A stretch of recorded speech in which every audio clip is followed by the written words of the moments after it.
공을 치셔야 되는데 하체를 왜 써야 되는지를 설명을 드릴게요. 지금 팔로만 치셔도 거리는 많이 늘었잖아요. 여기서 이렇게 손을 들어서 이것만 이렇게 빡 내려도 이렇게 떨어지는 값이 생기니까 거리가 는다고요. 근데 일괄성이라는 측면으로 봤을 때는 어떤 게 중요하냐면 잘 보세요. 제가 짧은 스윙을 한번 해볼게요. 자, 백스윙을 요만큼 가서 이걸 뚝딱이를 이제 한다고 치면 손으로 이걸 이렇게 좁혀서 치면 된다고 생각들 하시거든요. 잘 보세요. 내가 손을 이렇게 뺐으니까 요만큼을 손으로 이렇게 좁혀서 맞추면 되지 않을까, 다시 좁혀서. 근데 풀스윙 개념에서는 자, 이렇게 좁혀서 맞출 수도 있지만 힘을 쓴다는 개념에서는 이거를 좁히면 안 돼요. 손으로 좁히면 안 돼요. 그럼 뭘로 좁히냐면 골반. 보세요.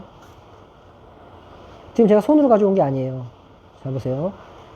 이 연습 많이 해주시면 좋아요. 아, 손으로 이렇게 뺐으니까 손으로 가져오면 되겠지? 안 됩니다. 왜냐면 이만큼만 치는 게 아니고 손을 들면 몸에 회전이 들어가죠? 그리고 또 손으로 좁히게 되면 엎어 오는 궤도가 만들어져. 근데 이렇게 뺀 상태에서 손으로 좁히는 게 아니라 골반으로 이 간격을 좁혀서 맞을 때까지 이렇게 틀어주면 풀스윙을 가더라도 골반을 돌려서 치게 되니까 엎어오는 궤도가 아니라 똑바로 들어가는 궤도가 만들어져요. 이 부분이 제일 어려운 거죠.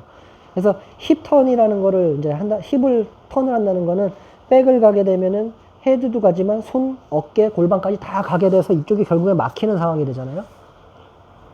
그러면 이거를 비켜주면 얘가 다시 와서 맞는데 비켜준다고만 생각을 하니까는 어렵잖아요. 이게 따로따로. 근데 짧은 스윙으로 이해를 해보자고요. 손을 가져와서 좁힐 수도 있지만 왼쪽 골반을 틀어서 얘를 가지고 들어올 수도 있는 거잖아요. 그러면은 이 간격을 한 번도 손으로 이렇게 좁힌 적이 없이 이렇게 칠 수가 있게 되는 거죠. 그렇죠. 그러면 이거를 제가 스윙을 보여드릴게요. 자, 하프 스윙만 이렇게 해봐도 이 상태에서 손으로 좁혀서 맞출 수도 있다고요. 지금 이런 현상들이 굉장히 많다고요. 그게 아니라 이 간격을 힙만 돌려서 가지고 와서 이렇게 쳐낼 수 있다 그러면 항상 똑같이 백스윙 위치에서 칠 수 있는 거죠. 백스윙 위치에서 이렇게요. 근데 대부분 손으로 좁혀서 치려고 그러면 실제로 힘을 쓸 때는 어떤 현상이 나오냐면 백이 빨라지는 현상이 나와요. 이렇게 따닥 쳐야 되니까. 그러니까 이제 하체나 이런 게 이 하체나 이런 하체의 움직임 자체가 프로들 같이 좋지 못하니까 공간을 이해를 못하고 자꾸 이렇게 막혀있는 상태에서 해결하려는 형태가 나오죠. 그래서 자, 정리를 하면은 백스윙을 가면은 손으로 좁히지 마라. 그리고 백스윙 가서 탑에 올라갔어도 손으로 좁히지 말고 지금 이만큼의 간격을 힙으로 가져와서 이렇게 돌려놓을 수 있다 그러면 손의 역할은 요게 되는 거고, 그죠?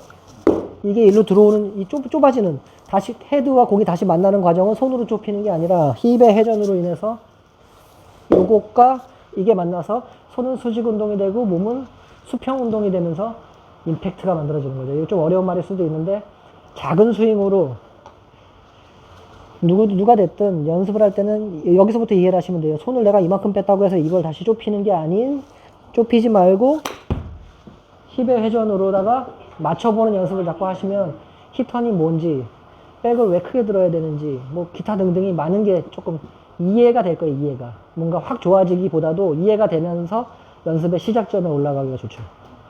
오케이. 예, 오케이.